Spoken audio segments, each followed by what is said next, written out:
So, welcome everyone to a bit of a different YMCast than maybe that you are used to. You will see that I have brought some friends along for the first time ever that you'll be able to see, and we'll be able to talk and listen and hear from them over the recording of this podcast. But as we always do, let's start in prayer. Heavenly Lord, thank you that technology means that we can meet in this way. It's obviously very, very different to what we're normally used to. But it's great that we are able to still be able to meet and praise you together, that we are able to share our stories and that our little community can continue throughout whatever else is happening in the world. Amen. Amen. So let's introduce ourselves. I'm going to start with the person who is on my left, which is Mr. Keith Woodham. Oh, hi there. Yeah, I'm Keith Woodham. Yeah, I've been doing this work for, I think, like ever since I can remember, but it's not quite that long. I'm certainly the oldest surviving youth worker ever, but yeah, it's been a good career. In fact, there's somebody just below me to left on my screen who used to be in my class years ago. He won't go into that, or he might do. There, that's me anyway. Well, we should now go to the person on the left of that screen, which is Becky. Yeah, Becky was in my class years ago. I was indeed, Not Keith. to mention Amelia, just recently. Yeah, I remember it very fondly, Keith. Yeah, my name's Becky, and I've been doing youth work ever since I was a youth. I kind of streamlined from being a child. I didn't go off to uni, so I stayed and then continued to help with the teenagers at the time. I've now morphed into Energize helper, so I don't do Sunday morning help anymore, but Wednesday evening I help with lots of teenagers from within and without the church, so it's good fun. Excellent. And then we will move down to here now, which is Keith and Rachel. Hello. Well, I'm Rachel. And I'm Keith, yes. And we've been involved in youth work. Well, I'll start with me first of all. Probably since as soon as I was a teenager as well. I grew up through a youth group called Crusaders, which many of you may have heard of. It's now become Urban Saints, and it's well over 100 years old, the organisation.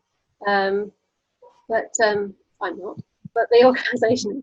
But when I was 16, I was asked to become an assistant leader and help out, and I've been there ever since and never looked back, really. And it's been great fun. I've really loved meeting all the young people that I've worked with over the years, Becky being one of them as well. And and it's great to see the kids grow up and what they've become as well. So. Yeah. Well, I moved to this area just over 30 years ago, met Rachel and joined the Crusader group as a helper, and the rest is history, really. Excellent. And last, and by absolutely no means least, to my right is Amelia. Hello, I'm Amelia. I have been a helper now for just over a year, since I was 18. I help with gig on a Sunday morning. I've led sessions for them, and I've started helping at Energize and started helping leading some sessions there. Excellent. And this is what I'm referring to as Team Energize at the moment. So all of these people who are here have helped out Energize at the moment. So my first question to you, obviously I'm like any kind of good reporter, I'm here with the tough and very hard questions. So why do you do what you do? And I'll start with you, Becky. I love working with the young people, particularly the teenagers. I know most people find them challenging, and they find it easier to work with much younger children because they're easier to direct, shall we say. But I like that bit of a challenge, but I also find it's really nice being able to find common ground with the young people, because they're that much older. You can get into much more interesting conversations, and much more in-depth conversations, particularly about their faith and about Christianity and church. and they'll, on the whole, give much more sensible answers rather than God is always the answer or Jesus is always the answer. And they'll put much more thought into that. And it's really interesting to find their insights and their thoughts, but also hopefully answer some of their questions. Excellent. I'll next turn to Amelia with the same question. I absolutely love it. For the short time I've been doing it, I just absolutely love seeing them be happy, supporting them.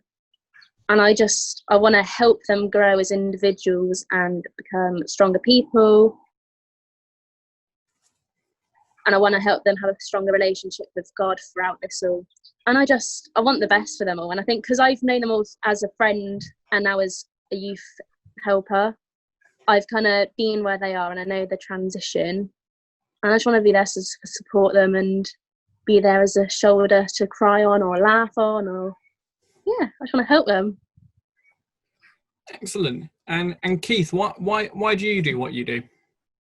I pondered what you said, talking about this. I think really, in my view, it's the best job in the church. I love dealing with young people. They're adventurous, they're exciting. If you were to compare it with dealing with adults, there's no comparison. Everything with adults is so slow. Young people, they just want to get on, let's try, and it's exciting following them along. And as Amelia's already said, it's just great to lead them along and help them out. We have developed some wonderful friendships with our young people over the years, and they stay in touch with us long after they've left the church. And it's been really terrific. It's the best job. It's the best job. Okay. And Keith and Rachel. How do we follow all that? I know. It's good fun. Very good fun. Mainly, I think it's the buzz you get of helping young people and just being with them. It's the one thing that keeps you young. Yeah, it's always good, always a laugh. And yes, there have been some troubled times as well, maybe difficult times, but it's good to support them as well. And as Amelia said about seeing them grow and become what they are, and just support them really. I mean, I mentioned earlier about helping with Crusaders when I was younger, and Crusaders may have changed its name to Urban Saints and then Energize as part of that, but the mission has never changed, and that is to share the love of Jesus and to bring disciples forward and stuff like that. So that's what we love about doing it, is sharing the love of Jesus. That's what we experienced with the leaders who were there when we were growing up, and I've never forgotten them and what they did for us and the faith that they shared. And I think that's something that's nice to give back and be part of and be involved with young people today.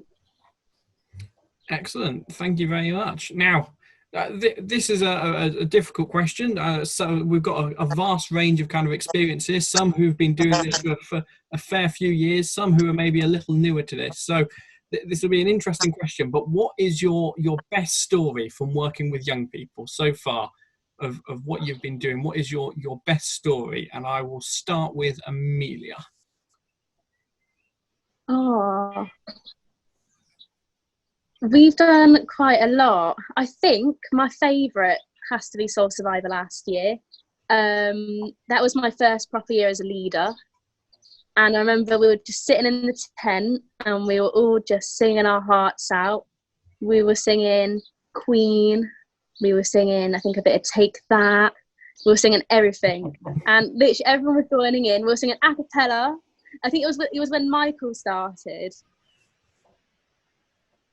It was when Michael visited and we were just, singing. Everyone was joining in. And obviously there's other memories of Soul Survivor. And yeah, there's lots of good memories. Just can't really put in one. And Keith, Keith Woodham, what's your best story? To a certain extent, I'm with Amelia on this. Soul Survivor is so special, and taking the kids to these big festivals is just amazing. I mean, it works the same with Energize just as well. When we take them to a day thing down at Exeter, they do it. We have seen unchurched people there um, it has a serious effect on them. And these big festivals are a wonderful opportunity for them to meet from a small village church to meet thousands of others together of like-minded, and it's a huge thing. Um, it's so those are the sort of special things I think that stand out. Taking them to things like Viney Hill and stuff like that, where they're having a adventurous weekend and little and quiet together, but things where you can take them, the young people away, just put them in an environment together, away from their families, um, just as a group. It's very, very special and very memorable for the kids, and it's memorable for us too. We have a fabulous time doing it as well.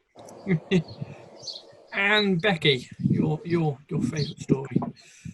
A few years ago now, I used to help run a New Year house party, which was part of Crusaders or Urban Saints, and we used to go to Westonbirt. In a couple of years, we took a small group from Yatton to this house party as well, which covered the whole of the southwest and a bit further.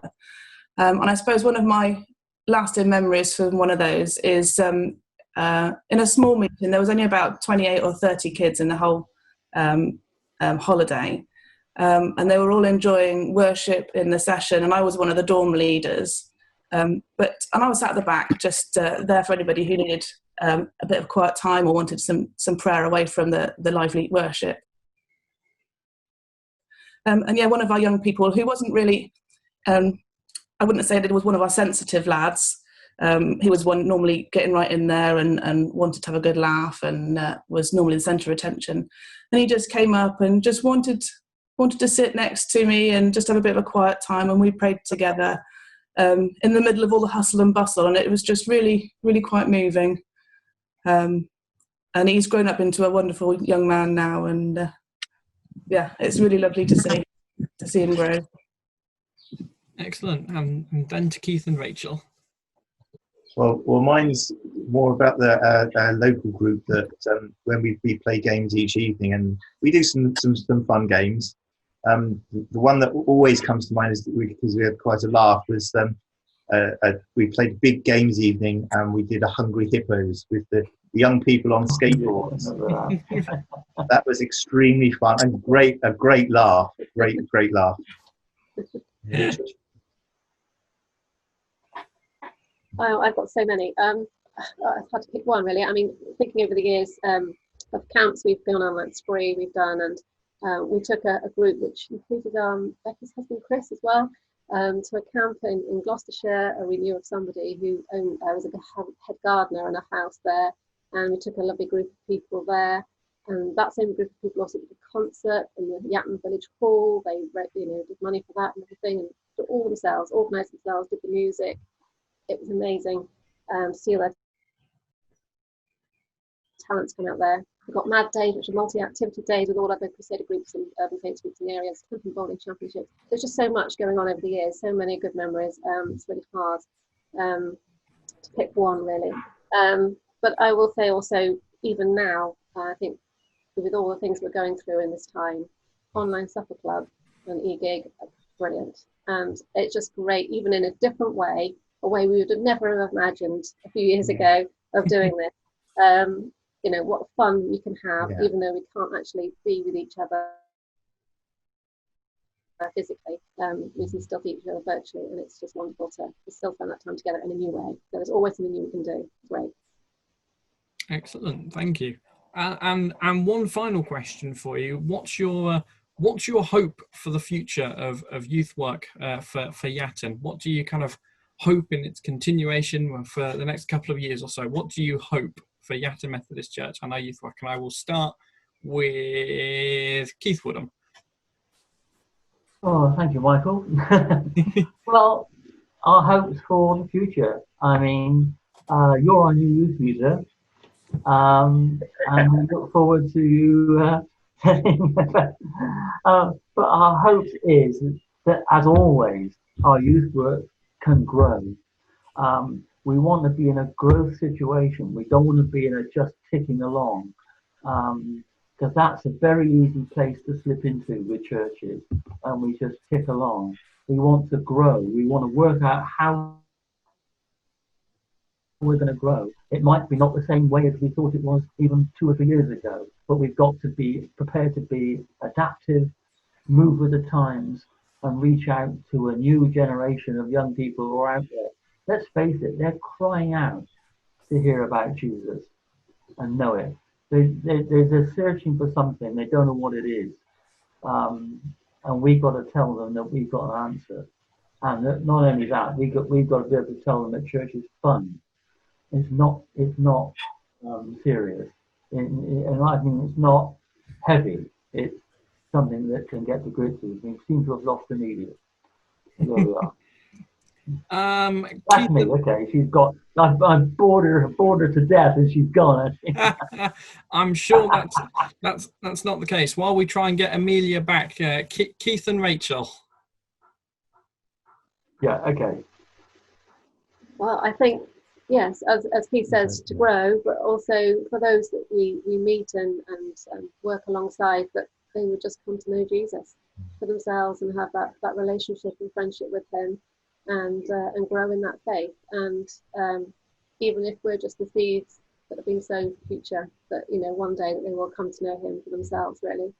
And it's great to see like young people like Amelia, when she comes back, and Lydia and people like that who've also, I remember Amelia starting in year 6 in Urban Saints, and now look at her, she's blossomed into a beautiful young leader, and it's great to have her on board. And I know she's been involved with many other things in the church as well.